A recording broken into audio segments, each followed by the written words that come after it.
Hi everyone, कैसे हो? Hopefully सब अच्छे होंगे। Welcome back to my YouTube channel एंकॉन फाउंडेशन। मेरा नाम है विवेक और आप देख रहे हैं एंकॉन फाउंडेशन। मेरे पास एक क्वेश्चन है जो कि कोऑर्डिनेट ज्योमेट्री का है। इट मींस निर्देशांक ज्यामिति का क्लास 10th का ऑब्जेक्टिव क्वेश्चन दिया गया, ठीक है, जो कि हिंदी मीडियम वालों के लिए, राइट।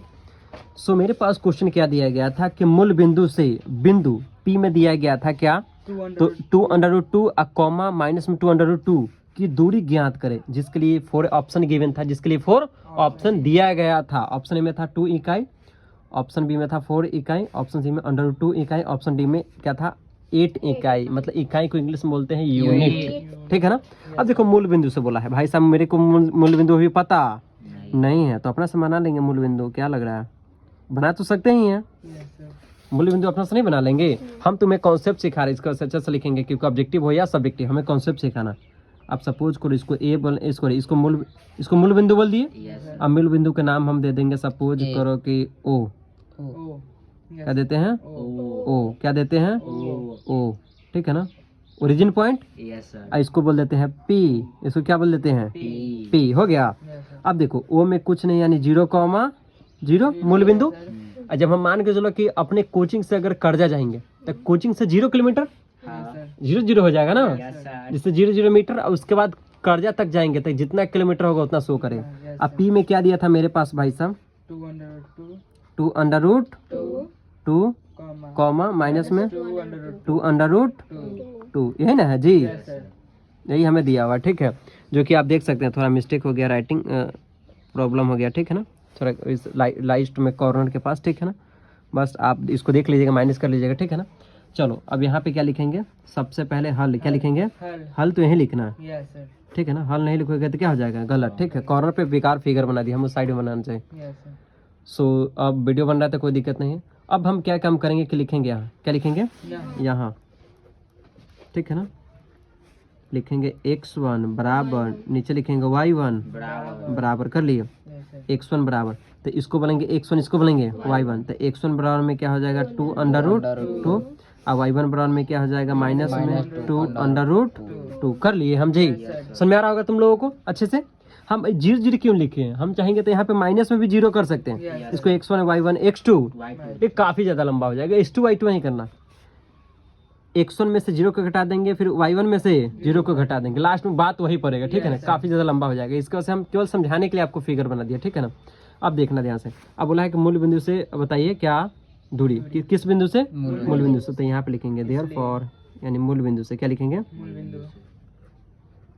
मूल बिंदु से क्या लिखेंगे दूरी। हम चाहेंगे तो इतना डिटेल्स में नहीं बनाएंगे, फिर भी आंसर आ जाए। इसको हमको क्या करने की जरूरत है, ऑब्जेक्टिव में पूछा है, शॉर्ट में आंसर आ जाएगा।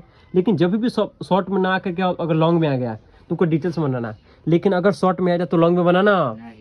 तुमको याद रखना है कि शॉर्ट में बनाने की कोशिश करना है, वहाँ आए तो ऑब्जेक्टिव में तो क्या चीज करना है, शॉर्ट में बनाने की कोशिश करना है। x1 y1 भी लिखना नहीं। आप सपोज करो इसको बोलेंगे x1 के स्क्वायर प्लस y1 के क्या कर लेंगे स्क्वायर, कर लिए जी। अब समझ में आ रहा होगा, ठीक है। बराबर के बराबर देंगे, अंडर रूट को क्या दे देंगे अंडर रूट। अब देखना है कि x1 का वैल्यू कितना दिया हुआ है जी, 2√2 के हम लोग स्क्वायर कर लेंगे। अब प्लस के प्लस y1 का वैल्यू कितना दिया हुआ है माइनस में 2√2, यही ना था जी। इसको क्या कर लेंगे स्क्वायर कर लिए। अब अंडर रूट के क्या दे देंगे अंडर रूट। हमें लग रहा है कि क्लियर समझ में आ रहा होगा, ठीक है ना जी। अब देखो 2 के स्क्वायर करोगे तो कितना हो जाएगा 4। अब देखो स्क्वायर से रूट कट जाएगा, यानी 2 बच गया। अब प्लस के 2 के स्क्वायर करेगी तो 4, अब माइनस माइनस प्लस हो जाता है, पता होगा माइनस माइनस क्या हो जाता है, क्योंकि 2 बार माइनस होगा, ठीक है ना। अब देखो गुना के गुना दे दिए, स्क्वायर से रूट कट गया, यानी क्या बच गया 2। माइनस से ऑटोमेटिक खत्म ही हो जाता है। स्क्वायर के अगर अंदर में माइनस लगा हुआ है तो उसका कोई वैल्यू होता नहीं, वो सब खत्म हो जाता है, पता है ना। अंडर रूट के क्या देंगे अंडर रूट। अब देखो बीच में प्लस है तो क्या दे देंगे भाई साहब प्लस। देखो 4 दूना 8, अब प्लस के 4 दूना 8। समझ में आ रहा होगा, हम लग रहा है क्लियर आप लोगों को। बराबर के क्या दे देंगे बराबर 16 के क्या लिख लेंगे, सॉरी अच्छा 8 के जोड़ेंगे तो 16 को फैक्टराइज करेंगे। क्या करेंगे 16 को फैक्टराइज। किसी के पास है 16 को अगर हम फैक्टराइज करके चलिए आपको दिखाते हैं कितना को 16। अब 16 को हम फैक्टराइज करेंगे तो 2 से लगाएंगे तो कितना हो जाएगा 8, फिर 2 से लगाएंगे तो 4, 2 से लगाएंगे तो 2। समझ में आ रहा होगा, ठीक है ना। लेकिन हम यहाँ फैक्टराइज करेंगे क्यों, क्योंकि 16 का वर्गमूल होता है। तो 16 का वर्गमूल कितना हो जाएगा? 4। इकाई लिखेंगे, क्या लिखेंगे? इकाई। इकाई को इंग्लिश में क्या बोलते हैं जी? यूनिट। UNIT, यूनिट ब्रैकेट में लिख देंगे, जो कि यही मेरा क्या हो जाएगा जी? उत्तर। क्या हो जाएगा? उत्तर। ठीक है। सो एक क्वेश्चन था खास करके आमतौर पे ऑब्जेक्टिव के लिए, लेकिन हम बताए हैं आपको सब्जेक्टिव में, वहाँ जब भी आए तो आपको ऑब्जेक्टिव के रूप में ही बनाना है। ठीक है।